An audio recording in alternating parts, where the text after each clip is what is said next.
Bonjour à tous. Bonjour. Je m'appelle Pierre-Dominique Luciani, je suis le directeur commercial de Syntrax et je suis accompagné de Cédric, qui est le account manager pour SAP et qui s'occupe aussi des revendeurs dans le cadre SAP. Donc on va commencer maintenant notre webinaire sur la question de la flexibilité dans la gestion des formulaires et des impressions. On espère que vous nous entendez bien et que vous nous voyez bien. Vous avez dans tous les cas sur le côté des fenêtres pour pouvoir échanger avec nous, donc n'hésitez pas si vous avez des problèmes pour entendre ou peut-être si on va un petit peu trop vite, ou bien pour poser vos questions. Voilà, n'hésitez pas, on répondra aux questions à la fin de ce webinaire, questions techniques ou questions de compréhension, n'hésitez pas, on y répondra tout à fait à la fin. On va commencer tout de suite, d'abord avec une présentation classique de notre société. Syntrax a bientôt 25 ans l'an prochain.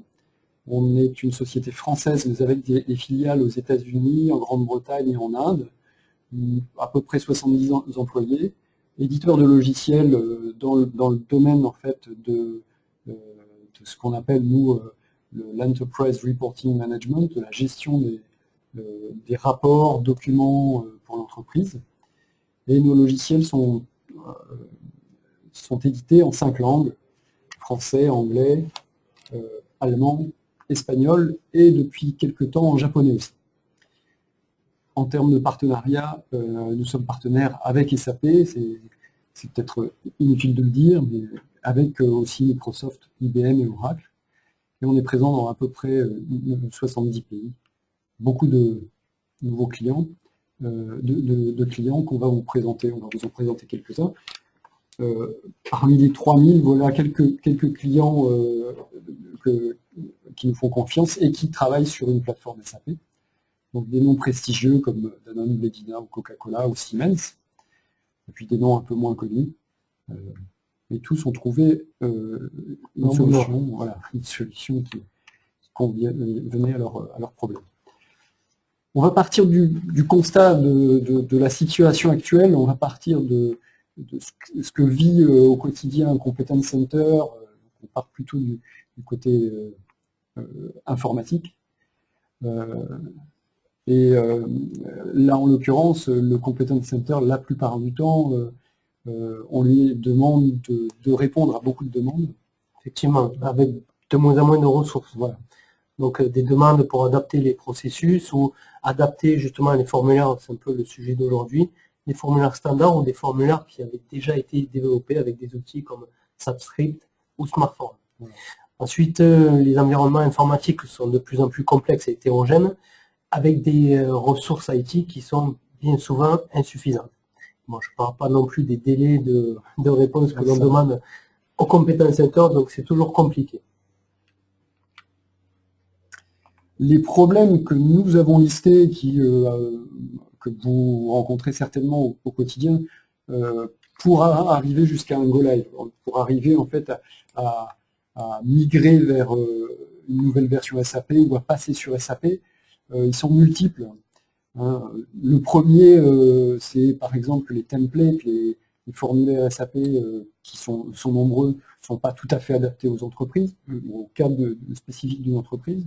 Là, c'est pour les standards, comme on l'a dit tout à l'heure, voilà. Et bien entendu, les templates qui ont déjà été réédités. Donc, comment on voit ça dans les sociétés? C'est qu'il y a une définition des besoins par rapport aux utilisateurs finaux. Ensuite, la prise en compte du spécifique, avec tout le délai qui va bien, avec tout ça. La complexité des formulaires qui sont demandés par de la création de code barres, de logos, l'insertion de données, même de bases de données ou d'autres éléments, du texte externe, des pièces jointes, des choses comme ça. On retrouve cette complexité lorsqu'on passe dans les transports, lorsqu'on transporte ces formulaires d'un environnement à l'autre. En matière de transport, je pense que tu ne vas pas nous parler de la grève SNCF, non, plutôt... Pas celle-ci. Les problèmes de transport, lorsqu'on prend un formulaire pour l'envoyer d'un système de développement vers un système de qualité, vers la production. Voilà. Donc, dans ces transports, il y a des éléments qui peuvent être perdus, et donc on redéveloppe sur l'environnement de cible. Donc c'est pas pas trop adapté. Et ensuite, on va automatiser tout ça pour faire un peu d'industrialisation, pour gagner du temps. Et là, en l'occurrence, pour ce qui concerne Syntrax, on va répondre à tous ces problèmes, à toutes ces préoccupations par une solution qui a pour but d'externaliser en fait la gestion des sorties. Externaliser, ça veut dire apporter de la réactivité, apporter de la flexibilité et réduire les coûts. Quand on parle de réduction des coûts, on parle bien entendu du fait qu'il y a un nombre de jours moins important et donc des coûts moins importants de création des documents, mais aussi des coûts de maintenance qui sont moins élevés. Et en ce qui concerne les différentes étapes qu'on propose dans notre solution, on a un certain nombre de modules. La première étape va être de concevoir, de modéliser ou de concevoir un document, donc, étape qui va être entre les mains soit de l'informatique, soit de key user. Voilà. Une fois que ces fonds de page, on va dire, ou ces documents sont créés, il y aura un processus d'automatisation avec un autre module qu'on va vous montrer tout à l'heure dans une démo. Et puis le troisième élément, troisième type d'offre, c'est la partie partage et distribution des documents. Partage via un envoi mail, via éventuellement un extranet, ça aussi on le détaillera tout à l'heure. Même la partie impression. Et même la partie impression, bien sûr.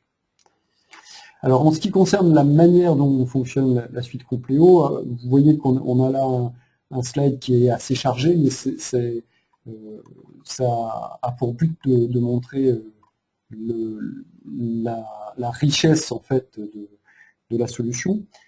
On part des instances SAP, on se connecte en fait à des output devices, mais on peut partir aussi d'autres applications. Ça c'est important parce qu'on parlait tout à l'heure de complexité d'architecture technique. On s'aperçoit que de plus en plus d'entreprises ont SAP et aussi d'autres systèmes. Et Compléo est capable de gérer tout ça. Dans le cas de rachat, par exemple, de société, on intègre un système d'information qui doit être au plus rapidement possible intégré dans la SAP. C'est pas possible puisqu'il faut rentrer dans un corps système, il y avoir du développement, mais on peut quand même s'occuper de la partie documentaire en amont jusqu'à attendre de rentrer cette société dans le corps système. Donc on va pouvoir nous travailler à partir de l'ensemble des formats qui seront proposés par les ERP. Ensuite, Compléo va capter ce flux et enrichir dynamiquement ce document. Donc soit par du texte, des documents externes au PDF, de la signature électronique, des données des bases de données, des logos, des codes barres, tous les éléments que l'on peut imaginer. Ensuite, on a cette partie conversion, on va appeler ça comme ça. Donc on va pouvoir, en sortie de Compléo, proposer du XML, du PDF, du Word, de l'Excel, et également de la publication vers des sites internet, donc en HTML. On a la partie communication multicanal. Donc ce document final, on va partir du PDF par exemple, on peut l'envoyer par mail, faire du fax, de l'EDI.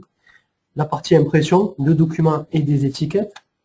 Et la partie collaboration, puisque on va pouvoir transférer ce document, soit dans une console web que je vais présenter par la suite, qui est un de nos modules, soit vers d'autres solutions d'archivage ou de partage comme SharePoint ou votre chaîne en place. L'avantage de la solution de Compléo, c'est que on va utiliser le protocole BCXOM qui va permettre en fait d'échanger avec SAP. Donc on va avoir du feedback d'informations. Donc tous les traitements qui sont effectués dans Compléo sont remontés dans SAP. Et la deuxième chose, c'est qu'on pourrait remonter le document final directement dans SAP par Archive Link dans le Content Server. Et pour finir, la console d'administration, puisqu'il va y avoir une personne qui va s'occuper de Compléo dans la société, peut avoir accès à cette console d'administration sur une interface web et mobile. Donc avoir accès en tout cas à tous les traitements, savoir si tout s'est bien passé ou pas, et être le plus réactif possible.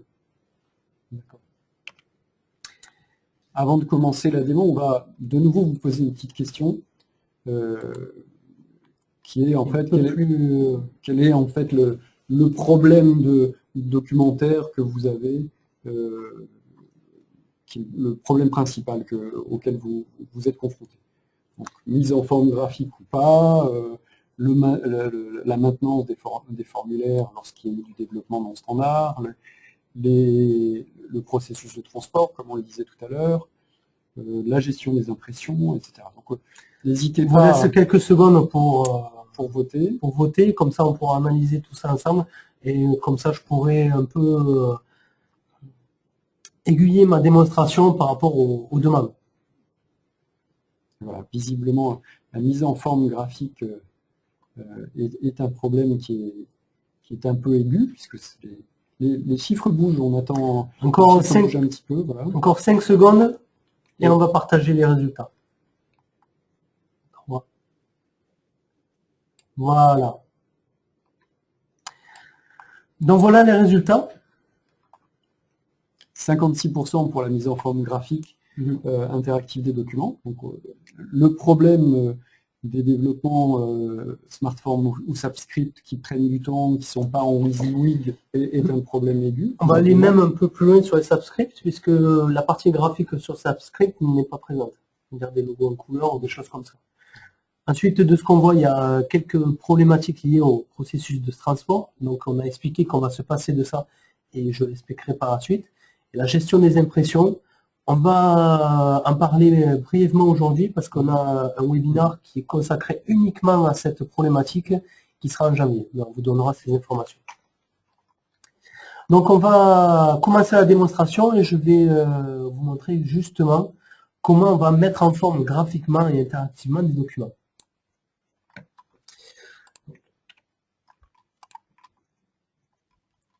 Ici, je vais lancer mon système SAP, donc une interface que vous connaissez tous, bien entendu. Oui. Pour la démonstration, nous, on est parti d'un exemple simple, c'est une agence de voyage qui travaille avec des clients internationaux, donc français, espagnol, anglais et allemand. Et on va pouvoir travailler à partir d'un lot de factures et pouvoir retravailler sur l'aspect graphique et également découper unitairement ces documents pour les envoyer par mail. On vous montrera également cette partie un peu d'impression. Donc, voilà le formulaire standard qui sortirait de mon application SAP. Donc, superbe graphisme, on le voit. Hein. Effectivement, donc on voit que c'est pas très coloré, et puis on a sûrement des éléments qui sont à retoucher. Donc, je ne vais pas lancer moi l'impression, je vais juste vous indiquer que si je lance l'impression, normalement ce spool partirait dans l'output démo BCXOM1. C'est important pour la suite. Donc je vais lancer moi le premier module qui est complet au layout. Ce module va nous permettre en fait de faire la première étape de notre solution, créer le modèle que l'on veut. Donc à partir d'ici, on peut voir que je me connecte à plusieurs systèmes, et ici notamment à mon système SAP, pour pouvoir ensuite avoir accès à mes outputs. J'ai bien mon output démon BCXOM1, où je vais avoir accès au même spool en fait, au même document. Petite indication, puisque j'en ai parlé tout à l'heure, on a le connecteur BCXOM qui permet d'échanger avec SAP. Ça se voit puisque ici, on a en fait toutes les informations système du spool qui étaient contenues dans SAP. Donc on a toutes les métadonnées, toutes les propriétés, voilà. Ça c'est important, surtout si on peut les réutiliser derrière. C'est exactement ça. Puisqu'ici on peut voir que c'est bien moi qui avait lancé l'impression. Donc, maintenant qu'on est passé dans le navigateur pour chercher le spool sur lequel on veut créer le modèle, on va partir sur la partie conception. Donc, vous voyez, c'est une interface assez simple d'utilisation, inspirée de la suite Office, avec des bandeaux qui vont en fait changer selon les actions que je vais effectuer. Donc, on va effectuer juste quelques actions, parce que j'avais préparé moi un modèle, quelques actions simples, qui ont l'air simples comme ça, mais qui dans sa script déjà demandent beaucoup de temps. Donc, je vais dans la vue d'origine, puisqu'on va travailler de vue d'origine à vue finale. C'est bien une application WYSIWYG, on voit directement le résultat. Ce qui fait gagner un temps précieux par rapport à des développements classiques SAP. Oui, puisque dans sa script, on ne peut pas voir le résultat tant qu'on ne le met pas en production. Donc ici, je viens de récupérer 2 zones de texte qui étaient mal placées. Et dans ma vue finale, en fait, je vais pouvoir les utiliser comme des objets. Ensuite, je vais pouvoir, en plus, si je clique sur ma zone, pouvoir travailler sur la police, par exemple. Ici, moi, la police de l'entreprise, c'est plutôt de l'Arial. Et je ne vais pas le mettre en grand, mais vous voyez, on a plusieurs possibilités. On peut agrandir, on peut mettre du gras, de la couleur, etc. Y compris une mise en forme conditionnelle, on l'a vu rapidement. Mais, donc, conditionner une mise en forme. Exactement. Du texte, des choses comme ça. On pourrait mettre par exemple que la première ligne en gras et le reste en normal. Donc c'est des possibilités qu'on a. Vous voyez, en quelques clics, je peux en plus récupérer un style ou des couleurs ou quelque chose qu'on avait fait pour l'appliquer sur un ensemble de zones. Donc très rapidement, je peux travailler sur l'aspect graphique de mes documents. Je peux créer un tableau, donc la création de tableau également dans Sanskrit et Smartform, c'est un peu différent que ce que je vous montre aujourd'hui. Je vais récupérer ma zone de texte que je vais insérer dans mon tableau et ensuite ça va devenir un objet unique. Après j'aurais pu faire par exemple une taille automatique, j'aurais pu faire plein d'autres choses que notre solution propose. Ensuite en vue d'origine, je reviens puisque vous voyez la philosophie du logiciel, c'est que on ne touche pas à l'origine et en vue finale on va voir le résultat. Ici, moi, dans cette société, en fait, ce logo n'est plus à jour. J'ai mon service marketing qui m'a envoyé le nouveau logo. Donc, je vais l'enlever, moi, de ma vue finale et je vais rajouter aussi simplement que ça, le nouveau logo. Donc, je crée une zone. Je vais le chercher à l'endroit où j'aurais sauvegardé mon image. Et mon logo apparaît directement. Deuxième chose qui peut être intéressante, parce que là je travaille pour moi, je vois le résultat, mais on imagine le service marketing me dit, maintenant je veux voir si, ou peut-être le service facturation, hein, je veux voir le résultat. Voilà, montrez-moi le résultat. Voilà. Donc je vais aller dans les traitements, puisqu'on peut en fait créer un PDF et ensuite faire des traitements. Je vais demander de créer un document PDF, mais j'aurais pu également envoyer ce document PDF par mail automatiquement, bien sûr, par fax, l'envoyer, le remonter dans SAP, l'envoyer vers un site FTP, l'envoyer vers SharePoint et bien d'autres applications. Juste pour la démonstration, j'applique le formulaire et j'ai un document PDF qui m'est donné. Si je peux l'enregistrer, je peux l'envoyer, je peux l'imprimer et voir le résultat. Donc on a vu un peu comment on travaillait sur l'aspect graphique. J'aurais pu lever des éléments graphiques et garder le texte, j'aurais pu recréer tout le tableau, mais je l'ai déjà fait, donc je ne vais pas le refaire. Par contre, je vais vous montrer quelque chose d'intéressant. On va créer un code barre en fait. À partir d'ici, la première étape, c'est que je vais créer une variable. Cette variable, ça va être un élément de mon spool que je vais vouloir récupérer pour le réutiliser. On va dire le numéro client qui est ici, dans le spool. Alors ce code barre, il est sur une facture, peut-être pas indispensable, mais on a beaucoup de clients qui utilisent nos solutions dans le monde de la logistique, par exemple, dans le monde des transports. Et là, le fait de pouvoir faire un code barre comme ça à la volée, visualiser, de pouvoir le tester tout de suite sur les douchettes, c'est vraiment un apport non seulement de confort, mais un gain de temps. Une vraie valeur ajoutée. Petite indication, puisque on en est sur le fait de créer des codes barres, on a des clients qui ont des problèmes lorsqu'ils travaillent avec des filiales en Chine ou au Japon, avec la partie Unicode. Notre solution est Unicode. Donc, les informations qu'on va récupérer dans le spool seront lisibles. Il n'y aura pas de problème en plus d'interprétation par vos imprimantes, puisqu'on va utiliser directement les pilotes Windows. Donc, à partir d'ici, je vais créer un code barre. Donc, je vous laisse quelques secondes pour regarder. On peut créer des QR codes, des data matrix, de EAN 128. On m'a demandé il y a très récemment du code 39. Et là, je vais créer un petit code 128. Il va me demander bien entendu les variables que je veux avoir à l'intérieur. Et là, je viens de créer un code barre.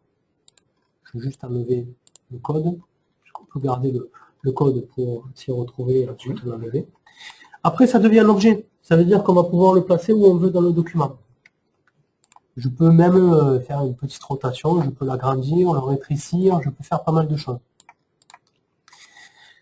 J'aurais pu également, parce que ça je vais pas le montrer aujourd'hui, mais c'est quelque chose que je préfère vous dire, parce qu'après on peut faire des démonstrations un peu plus personnalisées, créer des zones de répétition. Je parlais de logistique.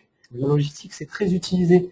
Créer un code barre qui va se mettre automatiquement dans une zone et se répéter sur une zone prédéfinie. Par exemple, sur des voilà. Là, on récupère un numéro d'article et on met le code barre défini devant. et on le fait une seule fois et ça va récupérer la bonne information et le bon code barre. Petite parenthèse. Donc à partir d'ici, on a vu comment on crée un code barre, comment on travaille un peu sur l'aspect graphique. Je peux vous montrer également une autre petite chose, c'est qu'on peut rajouter des documents externes.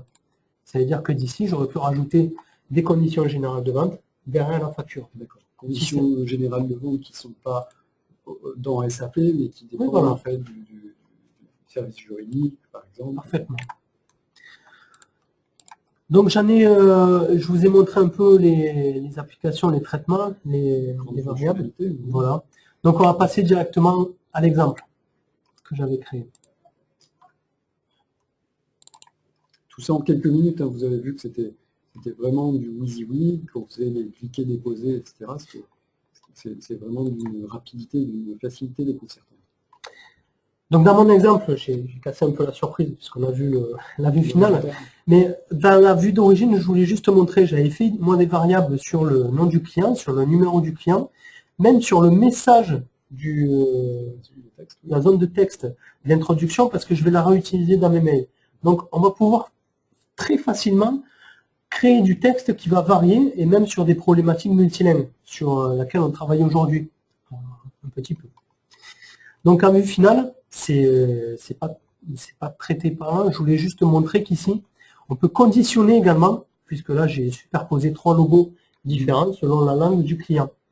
J'ai mis des critères qui sont ici, par rapport aux critères de langue.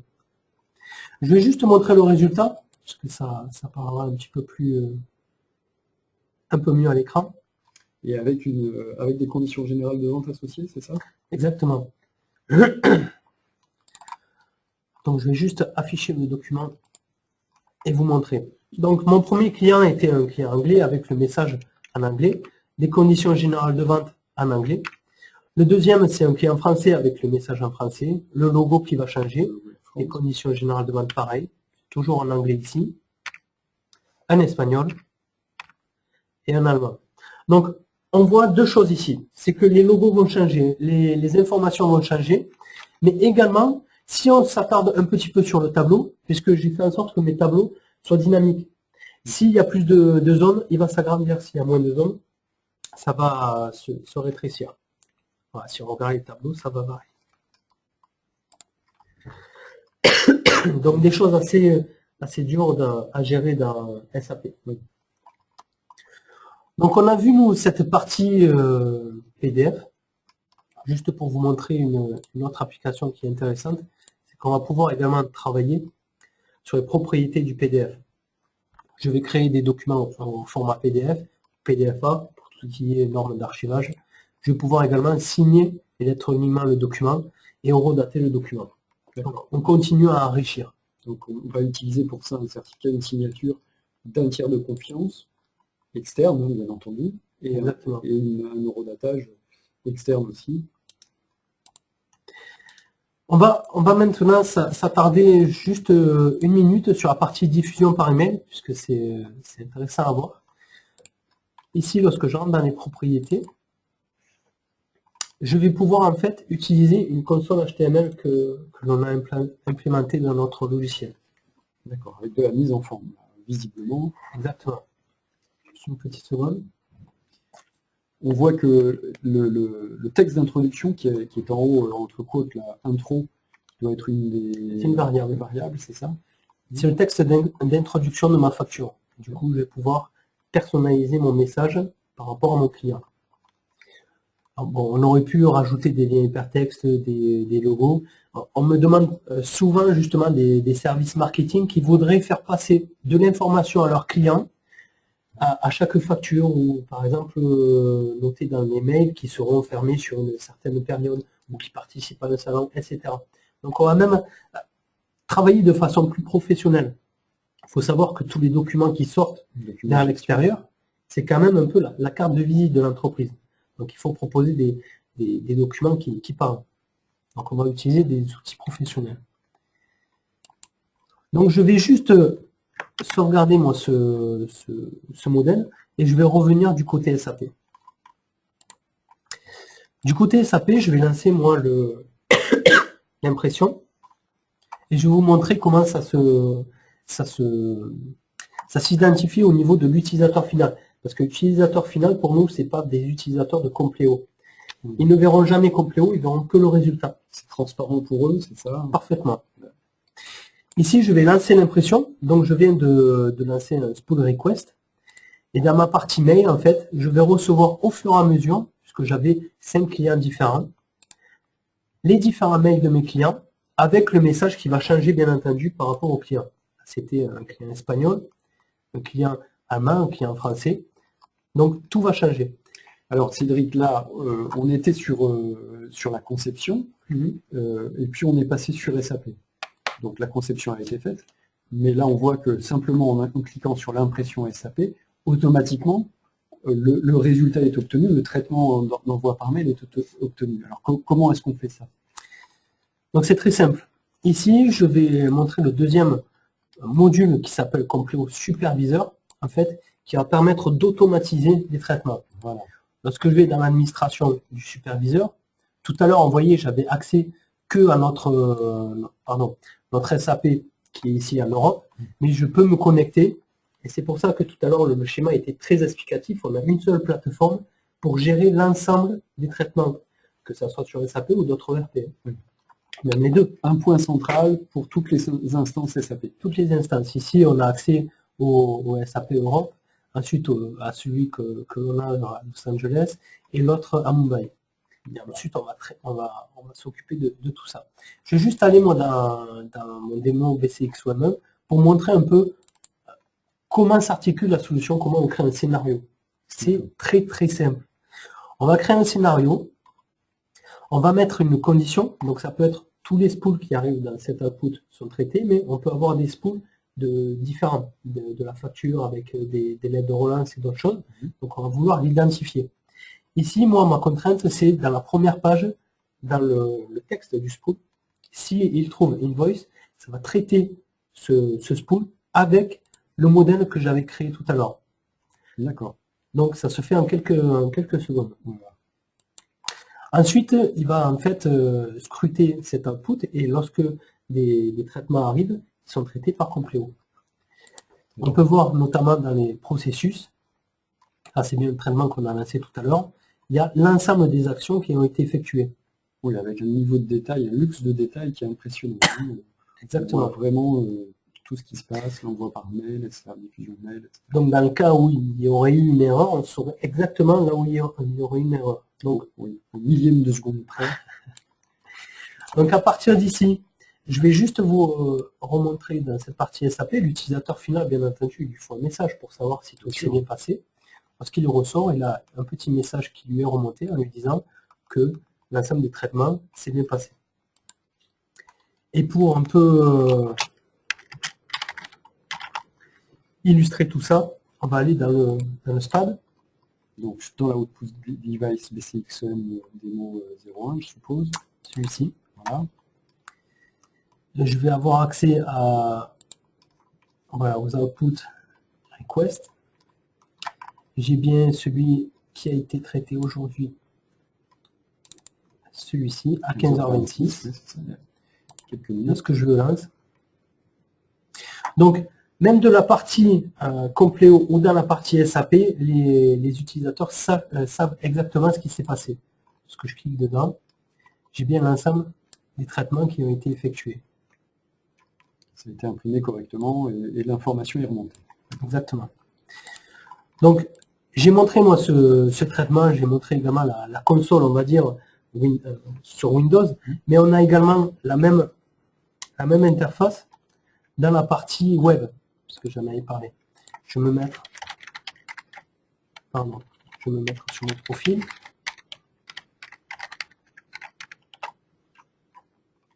Donc là, on est sur la partie plutôt mise à disposition, distribution des documents.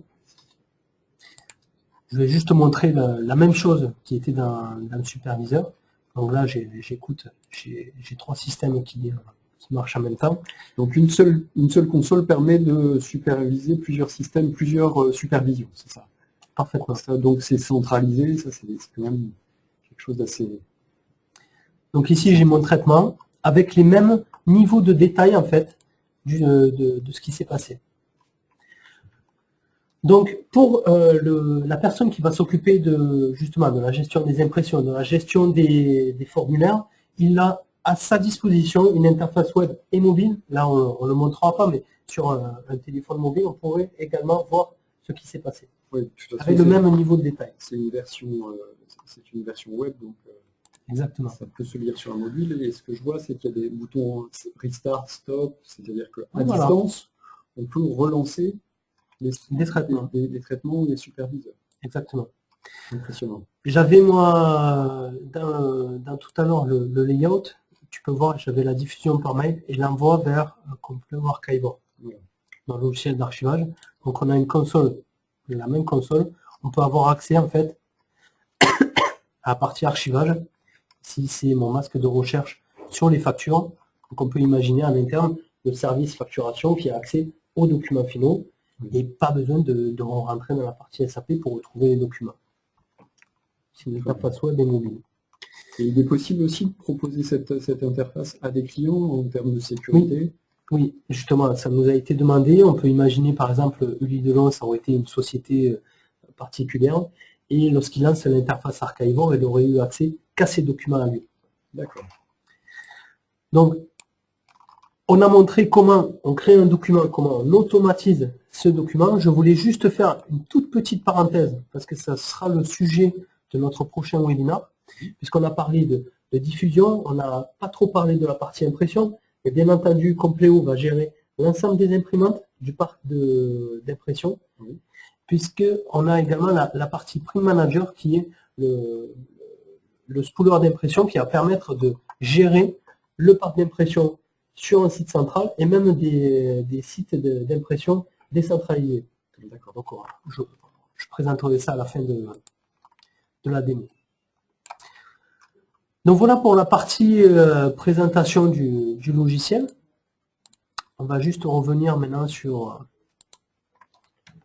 notre petit PowerPoint et on va vous demander encore de travailler un petit peu dessus, puisqu'on va vous lancer notre petit questionnaire, puisqu'on a parlé de plusieurs formats de documents de sortie, et on aimerait savoir justement quel type de documents de sortie de SAP vous aimeriez créer. Quels sont les besoins en fait qui sont remontés par des utilisateurs. Donc vous avez quelques minutes pour y répondre, vous pouvez cliquer.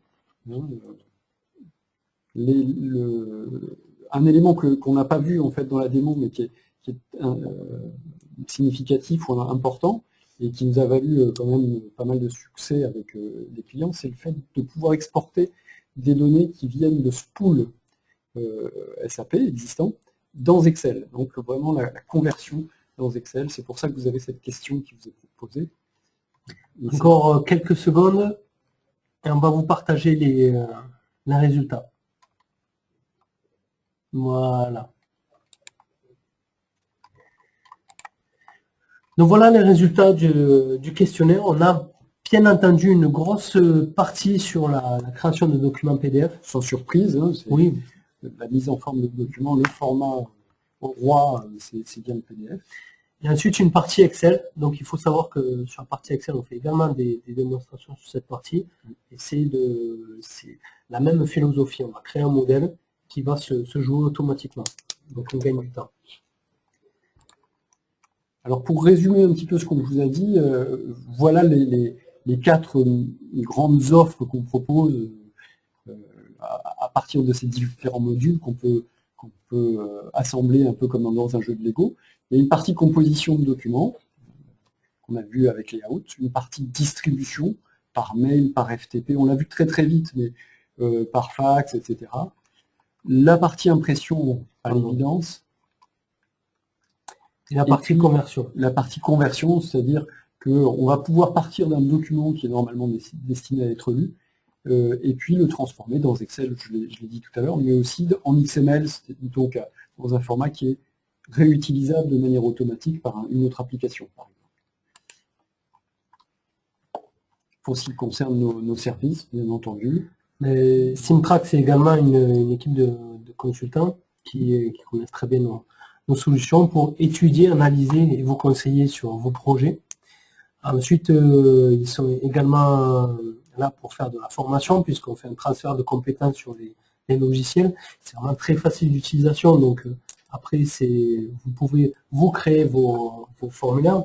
Une petite indication qu'on n'avait pas donnée, c'est que notre solution, ensuite, elle est multi-document, multi-périphérique et multi-formulaire. Ça veut dire que vous pouvez créer autant de formulaires que vous voulez, connecter autant d'imprimantes que vous voulez et travailler sur autant d'outputs que vous voulez également. Pas de limitation.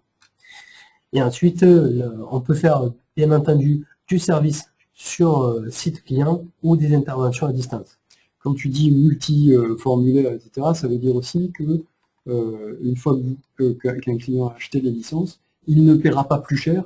Oui, voilà. S'il fait 1000 formulaires différents ou qu'il imprime sur 1000 imprimantes différentes. C'est ça. Parfaitement. Il n'y a pas de volume. Donc, merci beaucoup pour votre attention. On va passer à la partie questions, puisqu'on a eu quelques questions pendant la démonstration. Et ensuite, je vais pouvoir également vous apporter une petite information, puisque notre solution est téléchargeable. Vous pouvez l'essayer gratuitement. Vous avez en plus accès à notre équipe technique qui peuvent vous accompagner lors de l'installation du logiciel. Et ensuite, on a également des équipes pour travailler sur des projets. Donc, ça dépend, ou peut-être travailler sur un modèle que vous aimeriez mettre ensuite en production. Donc, on va commencer la partie questions. Donc, une première question qui est, est-ce qu'on peut aussi s'installer sur un serveur hébergé en interne chez les clients? Donc là, la réponse est oui, ça peut s'installer sur un serveur, ça peut s'installer sur des postes utilisateurs aussi, PC bien sûr, donc sous forme client-serveur. On a vu qu'on avait certains des modules qui étaient en fait des modules d'accès via le web. Dans ce cas-là, il faut un serveur web. Et puis, pour se connecter à la partie SAP, on utilise un connecteur donc, qui néanmoins ne nécessite pas d'installation du côté SAP. Ça, c'est un élément très important. Autre question, combien coûte le prix de la licence complet aux suites? Alors, c'est difficile de vous répondre parce qu'il y a différents modules dans l'offre. Les modules de conception, de composition, les modules d'automatisation, donc c'est un peu... La partie connecteur également. Et la partie connecteur, c'est un peu difficile de vous répondre comme ça. Le mieux, ce serait d'étudier un peu votre cas et de vous répondre en fonction de ces éléments-là. Donc on avait également d'autres questions sur la partie chat qui n'étaient pas partagées à tout le monde, on va y répondre également. Donc oui, on travaille sur l'ensemble des formats de sortie de SAP. Donc nous on a montré aujourd'hui la partie spool, puisque c'est la plupart des demandes qui nous sont faites. Mais il faut savoir qu'on travaille pour des clients sur des sorties iDoc. Donc on va pouvoir créer un document PDF à partir d'un flux structuré, ou même à partir de documents XML ou XSF. Donc on va créer un document de toutes pièces à partir de données structurées. Ensuite,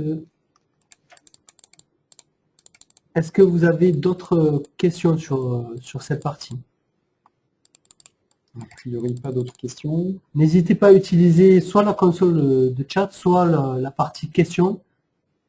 Et dans tous les cas, si vous aviez des questions complémentaires, comme vous le voyez à l'écran, vous allez recevoir dans tous les cas la présentation PowerPoint. Vous avez également mes coordonnées. Donc je me ferai un plaisir de répondre à vos questions. Et également, si vous voulez avoir une démonstration un petit peu plus personnalisée, ce sera également une possibilité. Je regarde encore si il y a eu des questions. Très bien. Je pense qu'on a fait le tour. Je pense Dernier petit point quand même, on vous donne rendez-vous. On vous donne rendez-vous exactement sur la partie impression, comme on vous l'a dit tout à l'heure. Le jeudi 16 janvier à 15 h, on va traiter la partie simplification de la gestion des impressions, gestion des drivers, gestion des imprimantes, gestion des impressions, avec un module que là on a fait qu'effleurer, qui est Compleo Print Manager. Exactement. Voilà. Écoutez, merci beaucoup. Merci de votre attention. On espère que vous serez nombreux au prochain webinaire le 16 janvier. N'hésitez pas à revenir vers nous, soit pour nous poser des questions, soit éventuellement pour nous demander une démo personnalisée, comme l'a dit Cédric. Également, si vous voulez essayer les solutions, comme on vous l'a dit, c'est un téléchargement libre et vous avez accès à notre site support pour vous accompagner dans l'installation du logiciel. Voilà. Merci à tous. On vous souhaite une bonne journée. Et puis de bonnes fêtes également. Si d'ici là, nous ne discutons pas ensemble. Voilà. Merci beaucoup. À bientôt. Au revoir. Au revoir.